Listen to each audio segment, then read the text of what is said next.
운전 똑바로 안 해? 이게 지금 말이 돼? 쾅! 사고였습니다. 새벽 1시 판교 IC 근처 교차로에서 제 택시가 오토바이를 들이받았어요. 그 순간 제 머릿속은 하얗게 변했죠. 도대체 왜 이렇게 된 걸까요? 40년간 공장 이사로 일하면서 단 한 번도 사고 낸 적 없는 제가, 200명 부하 직원 관리하던 제가, 왜 택시기사 되고 나서 이 꼴이 된 겁니까? 1억 3천만 원.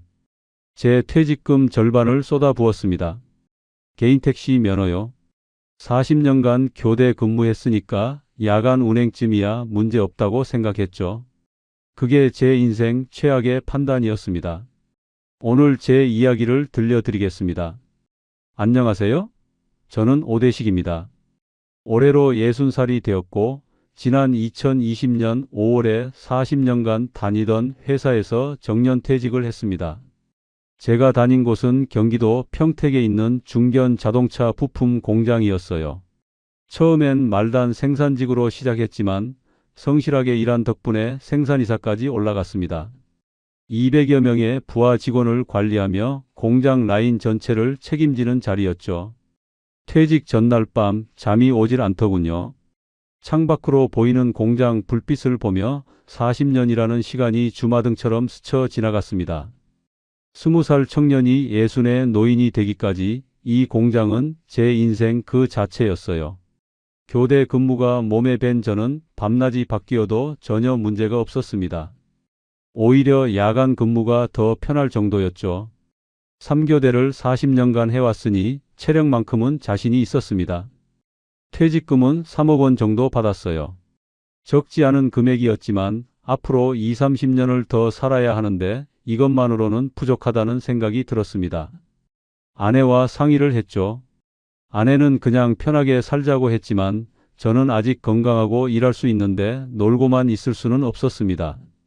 무엇보다 손자들에게 용돈도 주고 싶었고 아내에게 여행도 보내주고 싶었어요. 그때 떠올린 것이 개인 택시였습니다. 친한 선배 한 분이 5년 전에 퇴직하고 개인 택시를 하고 계셨거든요. 한 번은 술자리에서 그분이 말씀하셨어요. 낮에는 경쟁이 심하지만 야간에는 할증도 붙고 손님도 괜찮다고요. 특히 저처럼 야간 근무에 익숙한 사람이라면 충분히 할 만하다고 격려해 주셨습니다. 그 말이 계속 머릿속에 맴돌았어요. 집에 돌아와 인터넷으로 개인 택시 면허 시세를 알아봤습니다. 당시 경기도 지역 개인 택시 면허가 9천만 원 정도였어요.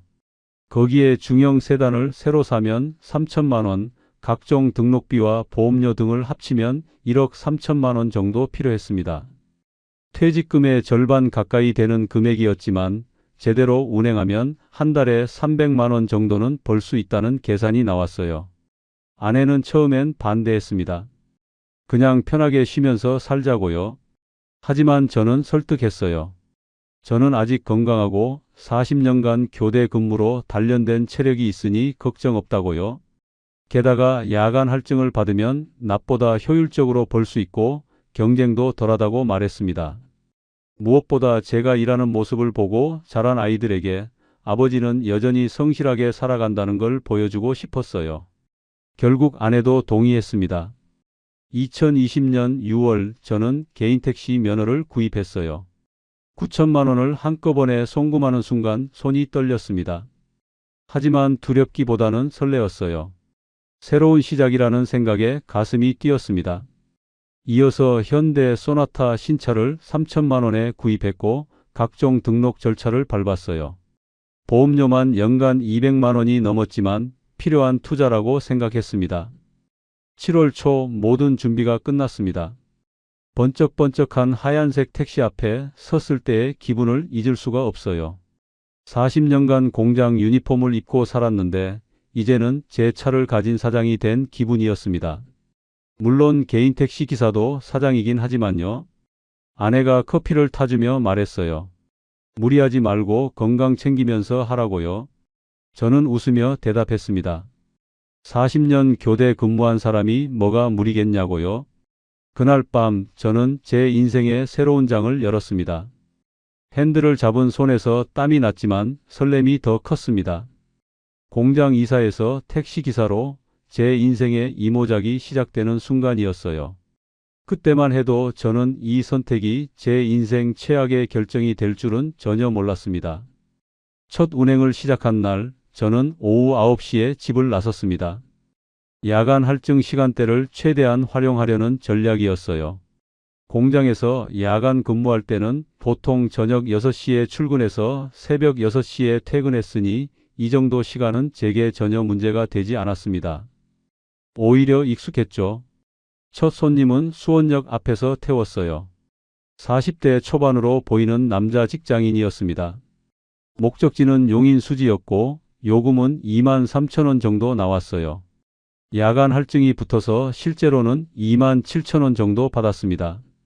손님을 내려드리고 영수증을 건네는데 그분이 말씀하셨어요. 운전 안전하게 잘하신다고요? 그 한마디에 기분이 참 좋았습니다. 그날 밤 새벽 5시까지 운행하고 집에 돌아왔을 때 매출은 18만 원이었어요. 유류비와 각종 비용을 빼면 순수익이 13만 원 정도 되었습니다. 하루 만에 이 정도면 나쁘지 않다고 생각했죠. 한 달이면 350만 원에서 400만 원 정도 벌 수 있겠다는 계산이 나왔어요. 집에 들어가니 아내가 아침을 차려놓고 기다리고 있었습니다. 피곤하냐고 물었지만 저는 전혀 피곤하지 않았어요. 첫 주는 정말 순조로웠습니다. 매일 저녁 9시에 나가서 새벽 5시까지 운행했고 하루 평균 15만 원에서 20만 원 사이에 매출을 올렸어요. 주말에는 더 좋았습니다. 금요일 밤과 토요일 밤에는 25만 원까지 벌기도 했죠. 술집이 모여 있는 지역을 중심으로 운행하니 손님도 많았고 야간 할증 덕분에 수익도 괜찮았습니다. 2주째가 되자 저만의 노하우도 생기기 시작했어요. 어느 시간대에 어느 지역에 손님이 많은지 파악이 되었습니다. 오후 11시부터 새벽 2시까지는 술집 밀집 지역, 새벽 3시부터 5시까지는 인천공항 가는 손님을 노렸죠. 공항 가는 손님은 한 번에 7만 원에서 10만 원까지 받을 수 있었어요. 게다가 대부분 조용히 주무시니 편했습니다. 한 달이 지나고 정산을 해보니 총 매출이 600만 원이었습니다. 유류비로 100만 원, 보험료와 각종 관리비로 50만 원 정도 나가니 순수익은 450만 원 정도 되었어요. 제 예상보다 50만 원이나 더 많았습니다. 아내에게 300만 원을 드리고 나머지는 따로 저축했어요. 이 정도면 1년에 5천만 원 이상 벌 수 있겠다는 계산이 나왔습니다. 아내도 처음으로 웃으며 말했어요. 역시 당신은 뭘 해도 성실하게 잘한다고요? 저는 어깨가 으쓱했습니다. 공장에서 이사까지 한 사람인데 택시 운전 정도야 충분히 할 수 있다고 생각했죠. 무엇보다 제가 직접 일해서 번 돈으로 가족들에게 뭔가 해줄 수 있다는 게 뿌듯했어요. 그때 대학생인 큰딸아이가 전화를 했습니다. 아버지 택시 운전하신다며 친구들한테 자랑했대요. 친구들이 대단하다고 했다면서요. 저는 그 말이 참 좋았습니다. 60살에도 열심히 일하는 아버지를 자랑스러워 한다는 게요. 작은 아들도 주말에 집에 와서 말했어요. 아버지 건강만 챙기시면 된다고요. 2개월째도 비슷했습니다. 매출은 550만 원 정도 나왔고 순수익은 400만 원이었어요. 점점 요령이 생기면서 수익이 늘어났죠. 단골 손님도 몇 분 생겼습니다. 새벽 4시마다 인천공항 가시는 사업가 한 분이 계셨는데 제 번호를 저장해 두고 부르셨어요. 그분 덕분에 일주일에 2, 3일은 확정 수익이 생겼습니다. 공장 동료들을 만났을 때도 자신 있게 말할 수 있었어요. 개인 택시 정말 괜찮다고요. 특히 야간 운행은 경쟁도 덜하고 할증도 있어서 효율적이라고 말했습니다. 몇몇 선배님들도 관심을 보이셨어요. 저는 조언까지 해드렸죠. 야간 근무 경험이 있으면 충분히 할 수 있다고요. 그렇게 2개월이 흘렀습니다. 저는 확신했어요. 이 선택이 옳았다고요. 1억 3천만 원을 투자했지만 이 속도면 3년 안에 원금을 회수하고 그 이후로는 순수익만 남을 거라고 생각했습니다. 밤마다 핸들을 잡고 거리를 달릴 때 저는 행복했어요. 일하는 즐거움, 가족을 위해 뭔가 한다는 뿌듯함이 있었습니다. 하지만 3개월째부터 뭔가 이상한 신호들이 나타나기 시작했습니다. 아침에 집에 돌아왔을 때 유난히 피곤했어요. 예전엔 괜찮았는데 점점 몸이 무거워지는 느낌이었습니다. 하지만 저는 대수롭지 않게 생각했죠. 나이 들면 누구나 그럴 수 있다고요. 그때만 해도 저는 제 몸이 보내는 경고 신호를 완전히 무시하고 있었습니다. 3개월째부터 몸의 변화가 느껴지기 시작했습니다. 처음엔 별것 아니라고 생각했어요. 아침에 집에 돌아와서 잠을 자려고 하면 잠이 잘 오지 않았습니다. 공장 다닐 때는 교대 근무를 해도 금방 잠들었는데 이상하게 눈이 말똥말똥했어요. 한두 시간 뒤척이다가 겨우 잠들면 오후 2, 3시쯤 되었습니다. 그러다 저녁 6시쯤 일어나 저녁을 먹고 9시에 다시 나가야 했죠. 수면 시간이 서너 시간밖에 안 되었어요. 처음엔 며칠 지나면 적응되겠지 싶었습니다. 공장에서 40년간 교대 근무했는데 이 정도야 문제 없다고 생각했죠. 하지만 일주일이 지나고 2주일이 지나도 상황은 나아지지 않았습니다. 운전 중에 졸음이 쏟아지기 시작했어요.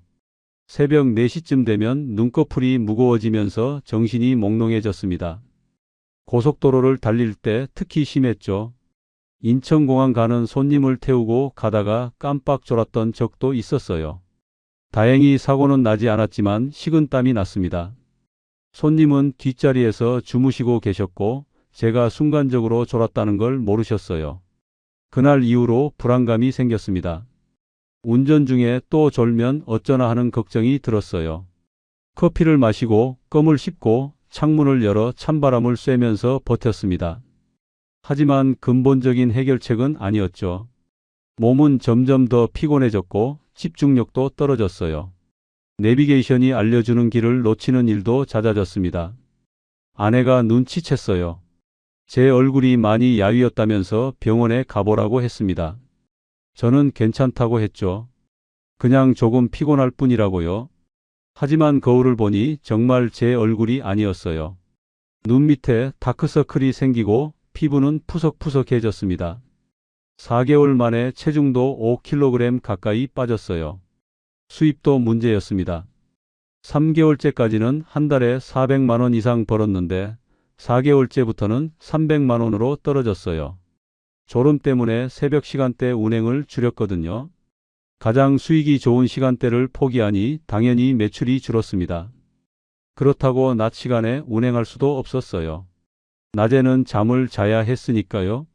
악순환이었습니다. 잠을 못 자니까 피곤하고 피곤하니까 운행 시간을 줄이고 운행 시간을 줄이니 수입이 줄었어요. 수입이 줄면 불안해지고 불안하면 잠은 더 오지 않았습니다. 밤에 누워서도 오늘 얼마 벌었나, 내일은 손님이 있을까 하는 생각에 잠을 이루지 못했죠.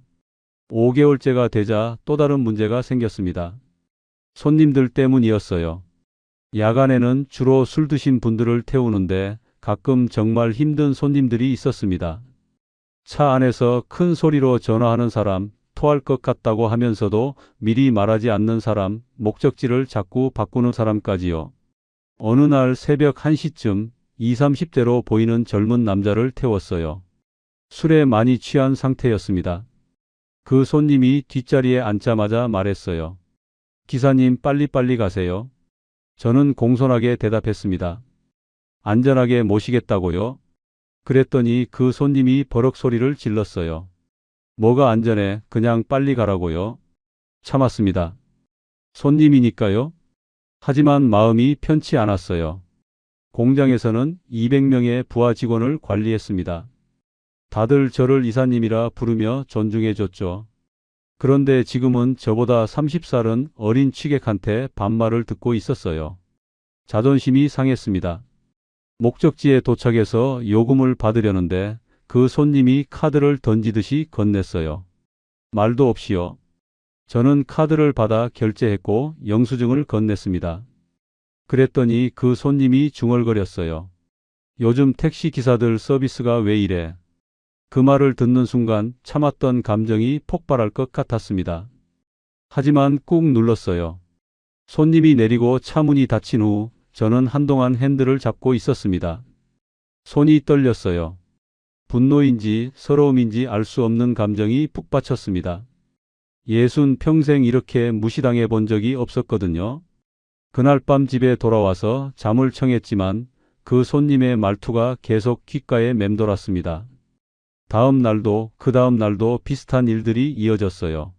목적지 앞에서 갑자기 구토하는 손님, 요금 깎아달라고 우기는 손님, 길을 몰라서 헤매면 욕하는 손님까지. 모든 손님이 그런 건 아니었지만 하루에 한두 명씩은 꼭 있었습니다. 그럴 때마다 제 안에 무언가가 조금씩 무너져 내렸어요. 아내에게는 말하지 못했습니다. 걱정할까 봐요. 그냥 오늘도 잘 벌었다고, 손님들이 친절했다고 거짓말했죠. 하지만 거울 속 제 얼굴은 거짓말을 하지 못했어요. 날이 갈수록 표정이 어두워졌고 웃음도 줄어들었습니다. 6개월째가 되자 아내가 물었어요. 힘들면 그만두는 게 어떠냐고요? 저는 고개를 저었습니다. 1억 3천만 원을 투자했는데 어떻게 그만두냐고요? 조금만 더 버티면 괜찮아질 거라고 말했습니다. 하지만 속으로는 알고 있었어요. 뭔가 잘못되고 있다는 걸요. 공장의 라인 관리와 도로 위의 생존은 완전히 다른 세계였습니다. 저는 그 사실을 깨닫기 시작했지만 인정하고 싶지 않았습니다. 7개월째가 되었을 때 아침에 일어나는 게 두려워졌습니다. 정확히 말하면 잠에서 깨는 게 두려웠어요. 눈을 뜨는 순간 온몸이 납덩이처럼 무거웠거든요. 침대에서 일어나 화장실 가는 것조차 힘에 부쳤습니다. 공장 다닐 때는 한 번도 느껴보지 못한 감각이었어요. 저녁 6시에 일어나 밥을 먹어야 하는데 입맛이 없었습니다. 아내가 정성껏 차려준 식사를 보면서도 숟가락을 들기가 싫었어요. 억지로 몇 술 뜨다가 그냥 내려놓았죠. 아내가 물었습니다. 왜 안 먹냐고요? 저는 배가 안 고프다고 둘러댔어요. 사실은 모든 게 다 귀찮았습니다. 오후 9시에 집을 나서는 것도 점점 힘들어졌어요. 차 키를 들고 현관문을 나서면서 오늘도 또 그 지옥 같은 밤을 보내야 한다는 생각에 한숨이 났습니다. 예전에는 설레었던 운행이 이제는 고역이 되었죠. 핸들을 잡으면 손에서 땀이 났고 심장이 빠르게 뛰었어요. 손님을 태울 때마다 긴장했습니다. 이 사람은 어떤 사람일까? 또 무례하게 굴면 어쩌나 하는 불안감이 들었어요. 술 취한 손님이 타면 온몸에 힘이 들어갔죠. 언제 욕을 할지, 언제 토할지 모른다는 공포감이 있었습니다. 그러다 보니 운전에 집중이 안 되었어요. 어느 날 밤 강남역에서 40대 여성분을 태웠습니다. 목적지는 분당이었고 요금은 3만 원 정도 나올 거리였어요. 손님이 타시자마자 전화 통화를 시작하셨는데 목소리가 컸습니다. 회사 일인 것 같았어요. 저는 조용히 운전했죠. 그런데 판교 IC 근처에서 제가 길을 잘못 들었습니다. 내비게이션을 잘못 봤거든요. 졸음 때문에 집중력이 떨어진 상태였어요. 손님이 전화를 끊고 말했습니다. 기사님, 지금 길 잘못 가시는 거 아닌가요? 저는 황급히 사과했어요. 죄송하다고 다시 돌아가겠다고요? 하지만 손님은 짜증스러운 목소리로 말했습니다. 기사님 내비 보면서 운전하시는 거 맞죠? 그 말에 가슴이 철렁했어요. 마치 제가 무능한 사람처럼 느껴졌습니다. 공장에서는 한 번도 그런 말을 들어본 적이 없었거든요. 저는 항상 완벽하게 일을 처리하는 사람이었어요. 부하 직원들도 저를 믿고 따랐죠. 그런데 지금은 길 하나 제대로 못 찾는 무능한 택시기사가 되어 있었습니다. 목적지에 도착했을 때 손님이 카드를 건네며 말했어요. 시간 더 걸렸으니까 할인 좀 해주세요. 저는 그럴 수 없다고 말했습니다. 미터기 요금대로 받는 거라고요. 손님은 한숨을 쉬며 카드를 내밀었고 결제 후 아무 말 없이 내리셨어요. 차 문이 닫히는 순간 저는 핸들에 이마를 기댔습니다. 왜 이렇게 된 걸까요? 저는 40년간 성실하게 살아왔어요.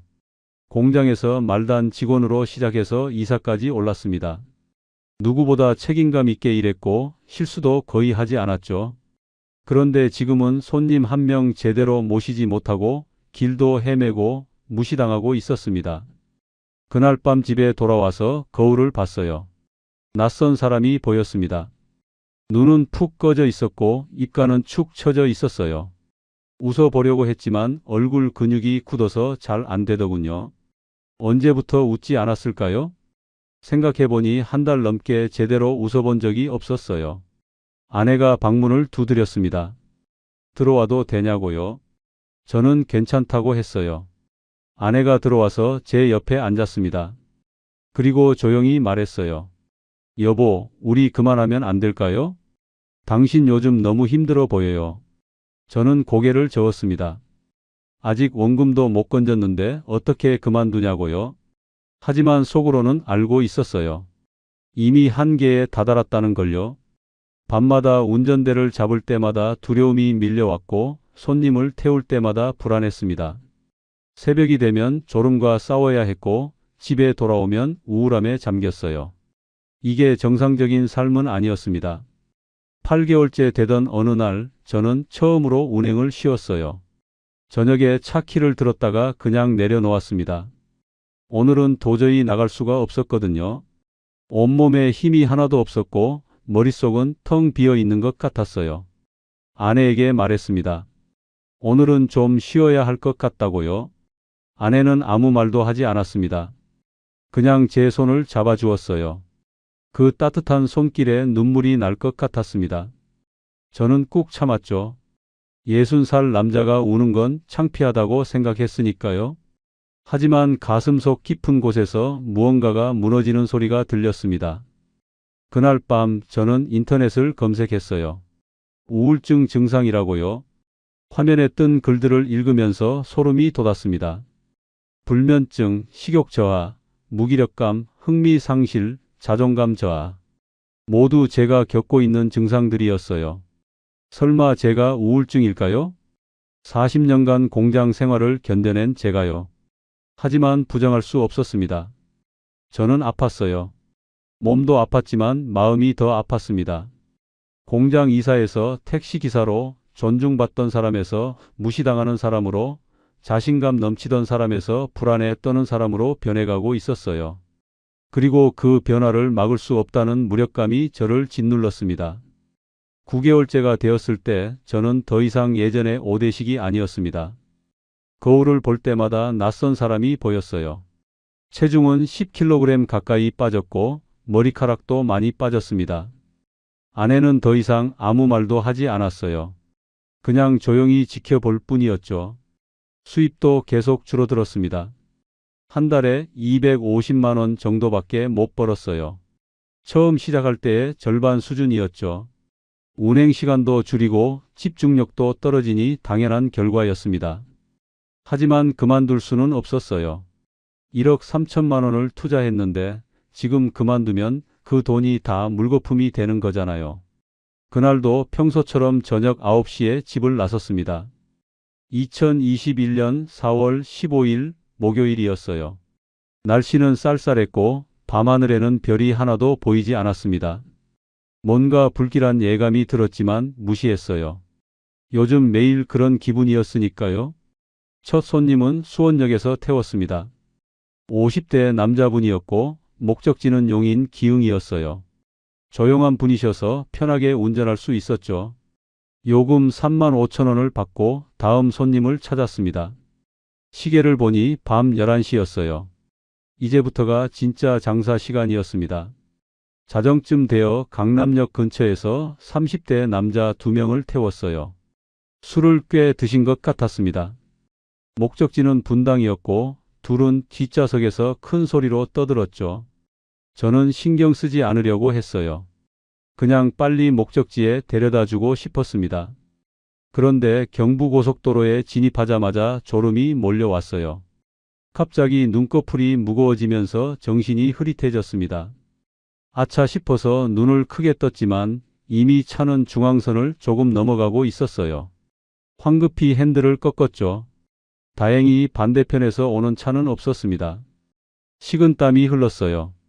뒷좌석 손님들은 술에 취해서 아무것도 모르는 것 같았습니다. 저는 창문을 열어 찬바람을 쐬며 정신을 차렸어요. 하지만 졸음은 계속 밀려왔습니다. 눈을 비비고 뺨을 때리고 큰 소리로 노래를 불렀지만 소용없었죠.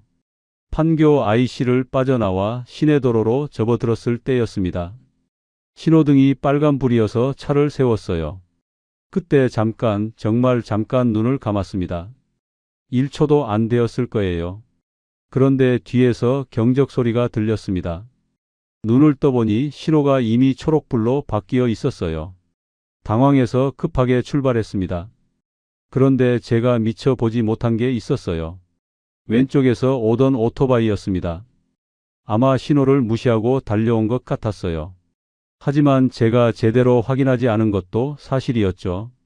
쾅 하는 소리와 함께 차가 흔들렸습니다. 급 브레이크를 밟았어요. 차가 멈췄고 저는 황급히 내렸습니다.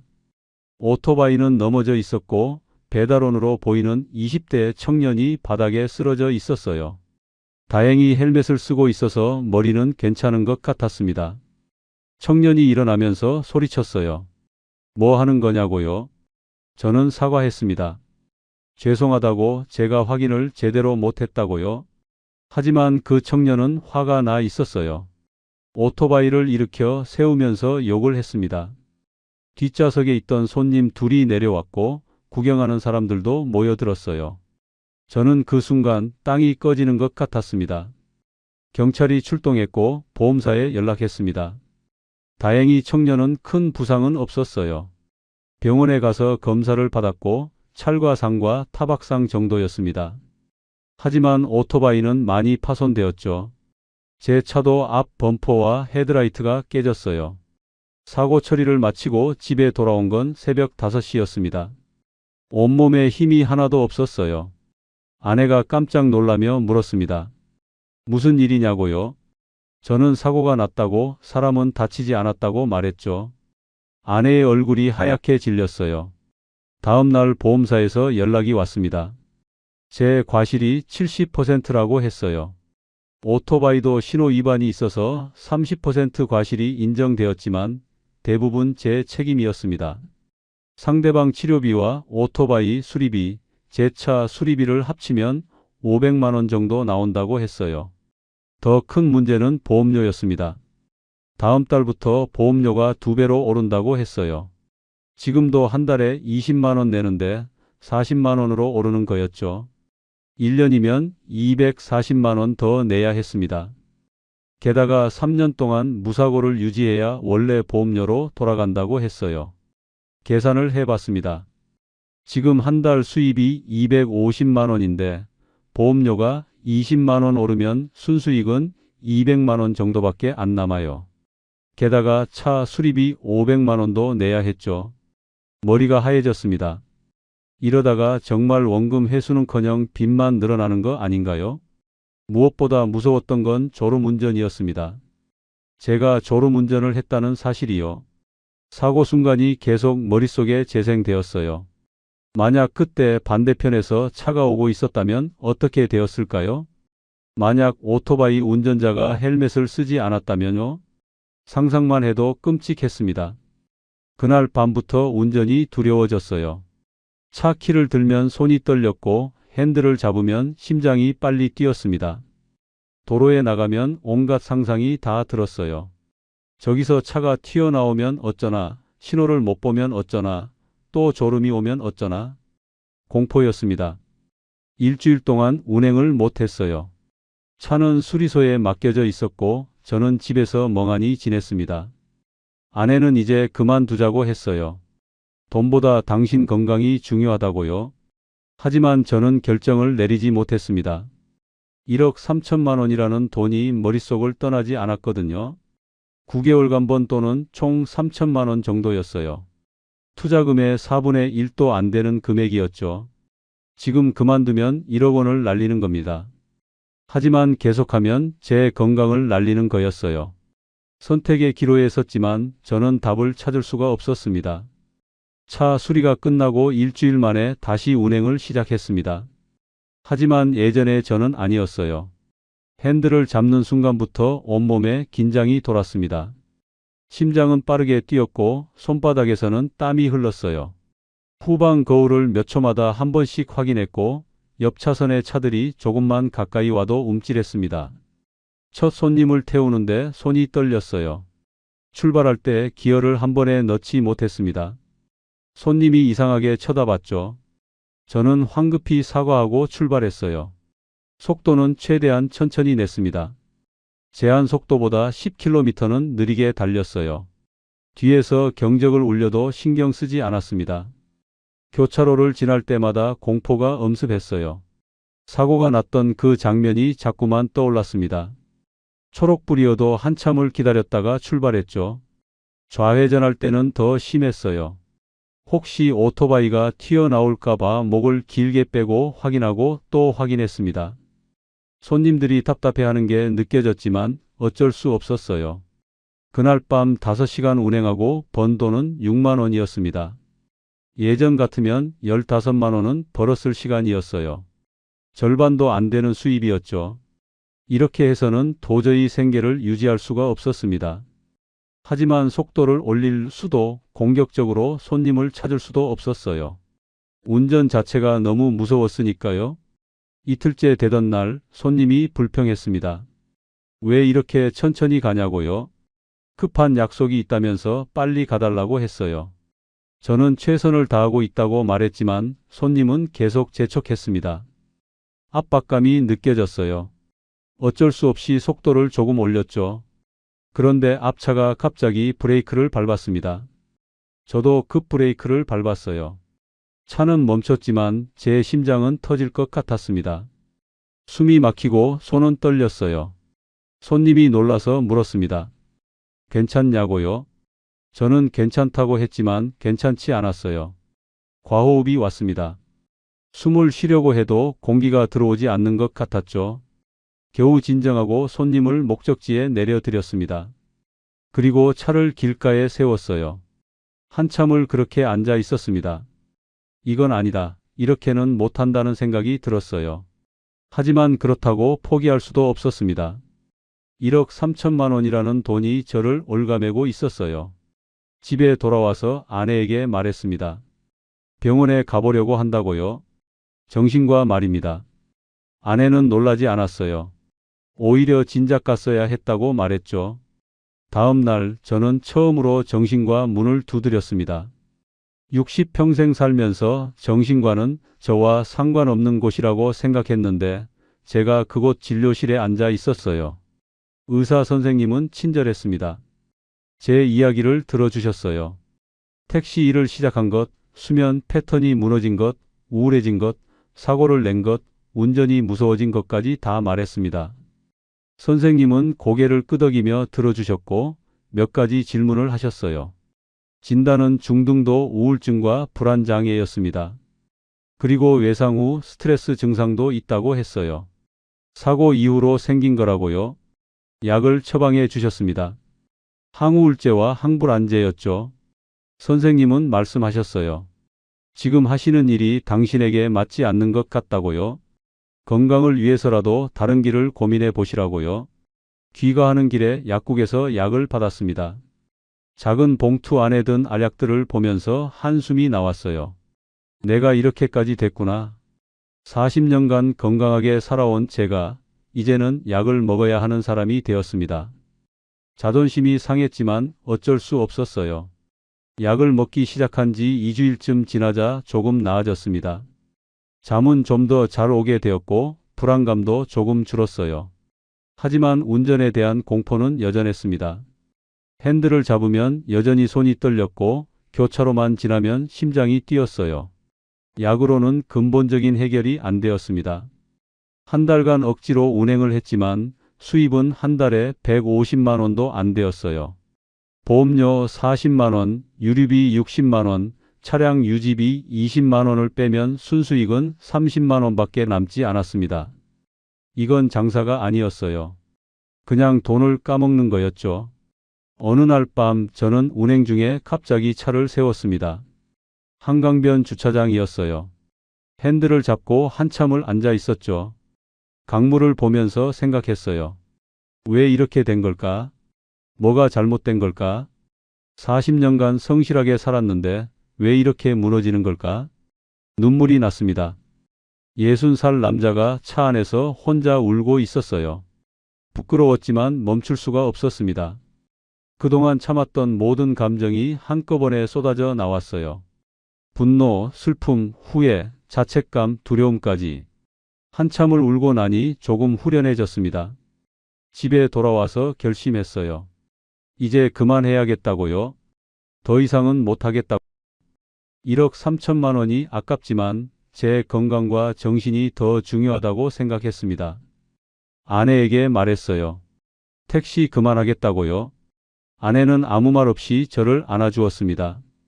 다음 날 택시 면허를 팔기 위해 알아봤습니다. 하지만 충격적인 소식을 들었어요. 지금 팔면 7천만 원 정도밖에 못 받는다고 했습니다. 제가 9천만 원 주고 샀는데 2천만 원이나 손해보는 거였죠. 게다가 사고 이력이 있으면 더 깎인다고 했어요. 결국 6,500만 원에 팔았습니다. 차도 팔았습니다. 신차로 3천만 원 주고 샀는데 1년 타고 사고까지 난 차라 2천만 원에 팔렸어요. 총 8,500만 원을 회수했습니다. 1억 3천만 원 투자해서 8,500만 원 건진 거예요. 4,500만 원 손해였습니다. 10개월간 고생하고 건강 잃고 4,500만 원 날린 겁니다. 통장을 보면서 한참을 멍하니 앉아 있었어요. 숫자가 눈에 들어오지 않았습니다. 그냥 텅 빈 기분이었죠. 1억 3천만 원은 제 퇴직금의 절반이었어요. 그 돈으로 노후를 준비하려고 했는데 반도 못 건진 겁니다. 택시를 그만두고 나니 시간이 텅 비었습니다. 40년간 일하다가 2년 전에 퇴직했고 그 후 10개월간은 택시를 몰았으니까요. 일하지 않는 삶이라는 게 낯설었어요. 아침에 일어나도 할 일이 없었고 저녁에도 나갈 곳이 없었습니다. 그냥 집에서 텔레비전만 보며 시간을 보냈죠. 한 달쯤 지나자 아내가 말했습니다. 이렇게 지내면 안 된다고요. 몸이라도 움직여야 한다고요. 저도 알고 있었어요. 하지만 의욕이 없었습니다. 뭘 해야 할지도 모르겠고 뭘 하고 싶은지도 모르겠더군요. 우울증 약은 계속 먹고 있었지만 근본적인 해결책은 아니었어요. 어느 날 아내가 신문 9일란을 보여줬습니다. 경비 모집 공고였어요. 아파트 경비였죠. 월급은 200만 원 정도였습니다. 아내는 말했어요. 돈보다는 규칙적인 생활이 필요하다고요. 사람들과 어울리고 밖에 나가고 몸을 움직여야 한다고요. 처음엔 거부감이 들었습니다.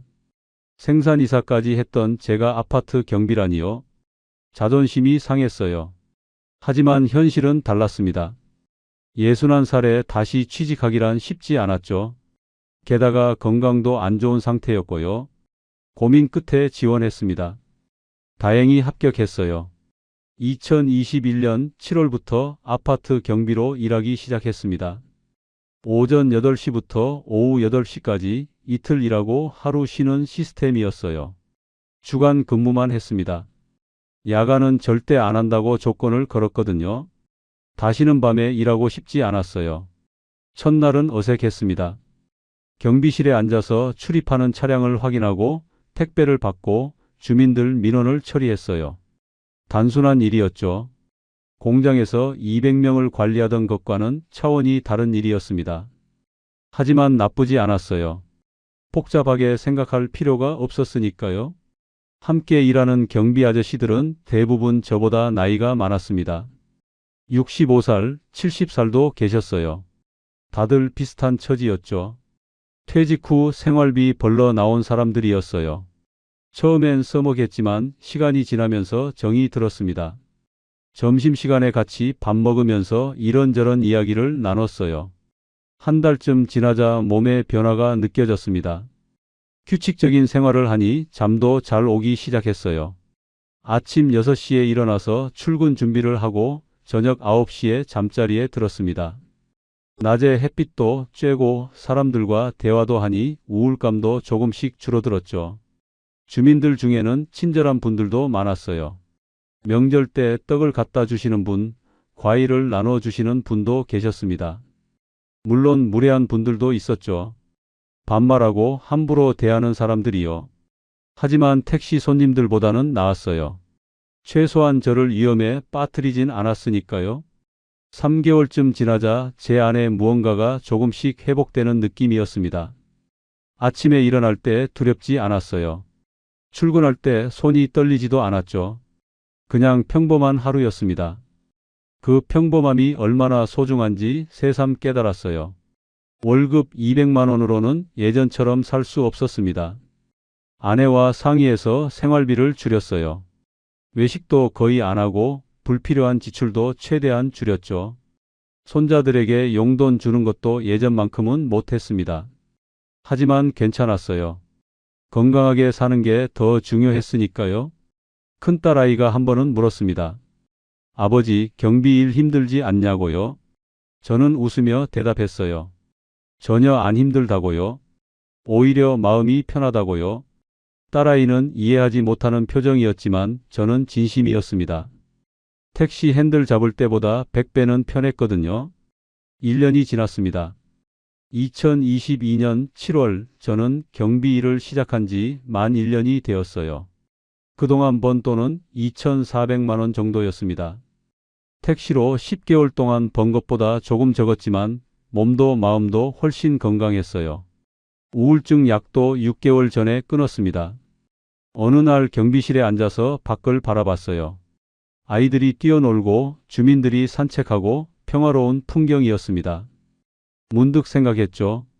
내가 정말 원했던 게 뭐였을까? 돈이었을까? 아니면 평온한 삶이었을까? 지금 생각해보면 답은 명확합니다. 퇴직금 중 4,500만 원을 날렸습니다. 적지 않은 돈이에요.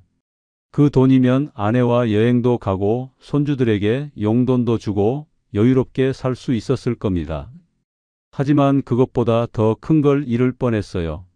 제 건강, 제 정신, 그리고 가족의 평화를요. 저녁에 집에 돌아가면 아내가 저녁을 차려놓고 기다립니다. 밥을 먹으면서 오늘 있었던 일들을 이야기해요. 별일 아닌 것들이죠. 주민이 고맙다고 했다는 것, 동료 경비 아저씨가 재미있는 이야기를 했다는 것. 하지만 그런 평범한 대화가 행복이라는 걸 이제는 압니다. 주말에는 아내와 산책을 나갑니다. 근처 공원을 천천히 걸으면서 이야기를 나눠요. 택시할 때는 주말에도 쉬지 못했습니다. 돈을 벌어야 한다는 강박 때문이었죠. 하지만 지금은 다릅니다. 주말은 온전히 제 시간이에요. 가끔 후회가 됩니다. 왜 그때 택시를 시작했을까? 왜 아내 말을 듣지 않았을까? 하지만 후회한다고 달라지는 건 없어요. 중요한 건 지금부터입니다. 남은 인생을 어떻게 살 것인가? 저는 결심했어요. 다시는 욕심부리지 않기로요. 건강하게, 평범하게, 감사하며 살기로요. 지금 저는 64살입니다. 아파트 경비로 일한 지 3년이 되었어요. 여전히 똑같은 일을 하고 있습니다. 차량을 확인하고 택배를 받고 주민들과 인사를 나누죠. 단순한 일이지만 저에게는 맞는 일입니다. 요즘 가끔 옛 동료들을 만납니다. 공장에서 함께 일했던 사람들이요. 만나면 이런저런 이야기를 나누는데 누군가 물어봐요. 택시는 어떻게 됐냐고요? 저는 솔직하게 대답합니다. 실패했다고요? 돈도 많이 잃고 건강도 잃었다고요? 그러면 다들 놀랍니다. 5대식 이사가 실패했다고요? 40년간 한 번도 실수 없이 일했던 사람이요. 저는 씁쓸하게 웃죠. 공장 라인 관리와 도로 위 생존은 완전히 다른 세계였다고 말합니다. 제가 잘할 수 있다고 생각했던 게 착각이었다고요. 공장에서는 모든 게 예측 가능했습니다. 라인은 정해진 속도로 움직였고 직원들은 매뉴얼대로 일했어요. 문제가 생기면 라인을 멈추고 해결하면 됐죠. 3교대 근무도 시스템이 정해져 있었습니다. 몸은 힘들었지만 예측 가능한 힘듦이었어요. 하지만 도로는 달랐습니다. 매일 밤 다른 손님을 태웠고 매번 다른 상황이 펼쳐졌어요. 술 취한 사람, 화난 사람, 급한 사람, 무례한 사람. 예측할 수 없었죠. 졸음도 예측할 수 없었고 사고도 예측할 수 없었습니다. 통제할 수 없는 세계였어요. 가장 큰 차이는 나이였습니다. 공장에서 교대 근무를 시작한 건 20살 때였어요.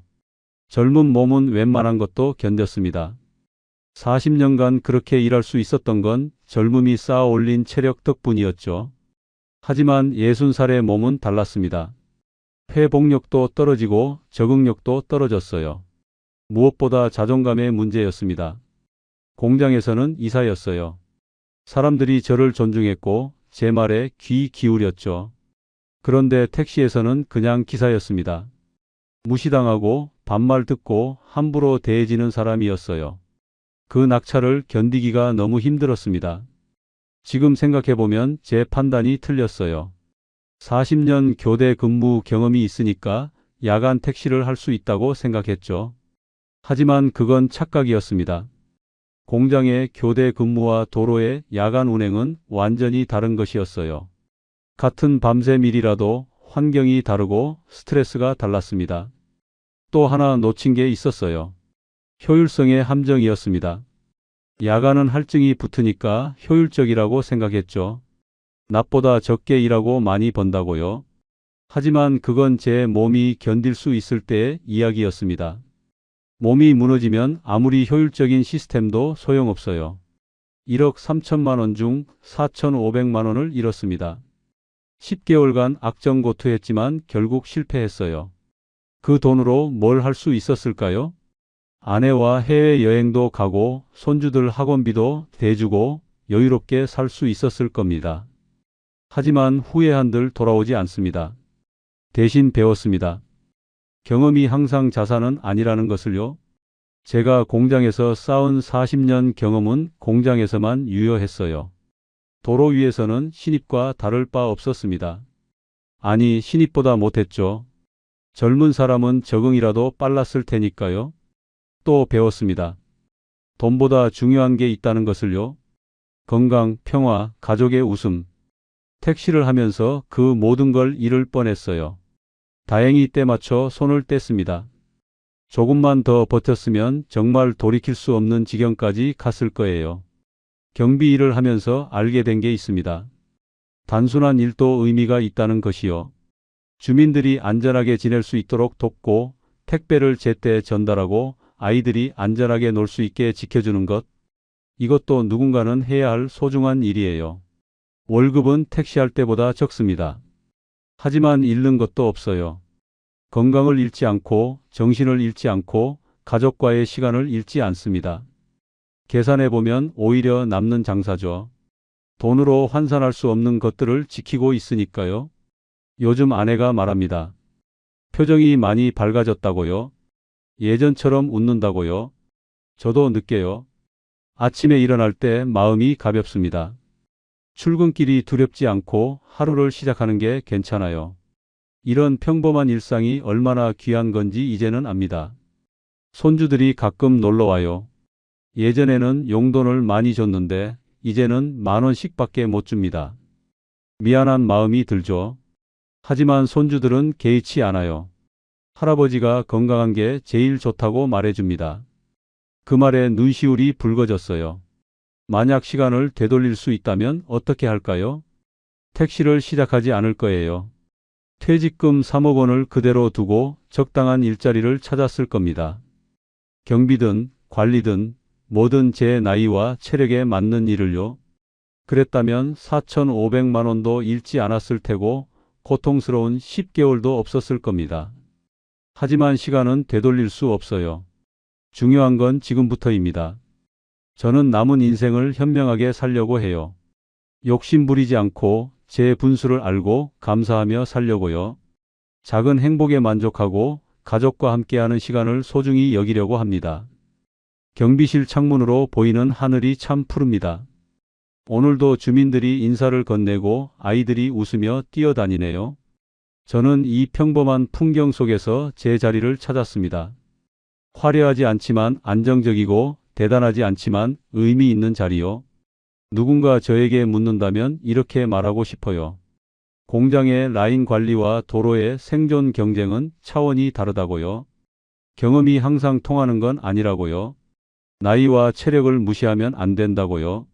그리고 무엇보다 돈보다 중요한 게 있다고 말하고 싶습니다. 저는 실패했습니다. 하지만 그 실패에서 배웠어요. 이제는 제대로 알아요.